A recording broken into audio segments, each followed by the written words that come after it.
నమస్తే, welcome to సాక్షి ఎడ్యుకేషన్.com. ఆర్థిక మంత్రి నిర్మలా సీతారామన్ ఈరోజు మధ్యంతర బడ్జెట్ను ప్రవేశపెట్టారు. నిర్మలా సీతారామన్ వరుసగా 6వ బడ్జెట్ను ప్రవేశపెట్టారు. 2024లో జరగనున్న సార్వత్రిక ఎన్నికలకు ముందు మోదీ ప్రభుత్వం ప్రవేశపెట్టిన చివరి బడ్జెట్ ఇదే. బడ్జెట్ ప్రసంగంలో కీలక అంశాలను ఓసారి చూద్దాం.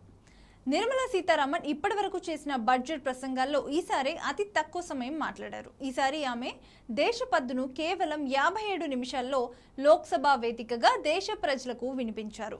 ఆదాయపు పన్ను స్లాబ్లో ప్రభుత్వం ఎలాంటి మార్పులు చేయలేదు. అంటే ఇంతకు ముందు అమల్లో ఉన్న పన్ను స్లాబ్ ఇప్పుడు కూడా వర్తిస్తుంది.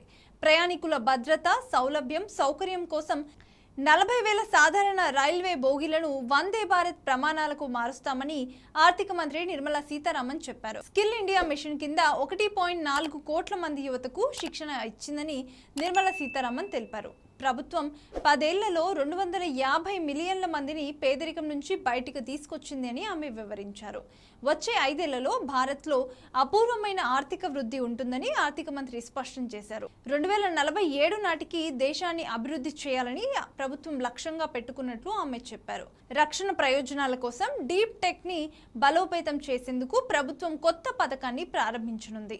అర్హులైన మధ్యతరగతి వర్గాలకు సొంత ఇల్లు నిర్మించుకునేందుకు ప్రభుత్వం సహాయం చేస్తుందని వెల్లడించారు. సబ్కా సాథ్ సబ్కా వికాస్ కోసం ప్రభుత్వం కృషి చేస్తుంది. ప్రతి ఇంటికి నీరు, అందరికీ విద్యుత్, గ్యాస్, ఆర్థిక సేవలు, బ్యాంకు ఖాతాలు తెరిపించేందుకు తమ ప్రభుత్వం కృషి చేస్తుందన్నారు. ఆహార ధాన్యాల సమస్యలను పరిష్కరించామని, 40 కోట్ల మందికి ఉచితంగా ఆహార ధాన్యాలు అందించామని ఆర్థిక మంత్రి తెలిపారు. స్వయం సహాయక సంఘాల విజయం వల్ల 1 కోటి మంది మహిళలు లక్షపతి దీదీలుగా మారేందుకు సాధికారత కల్పించామని పేర్కొన్నారు. ప్రత్యక్ష, పరోక్ష పన్నుల్లో ఎలాంటి మార్పులు లేవు.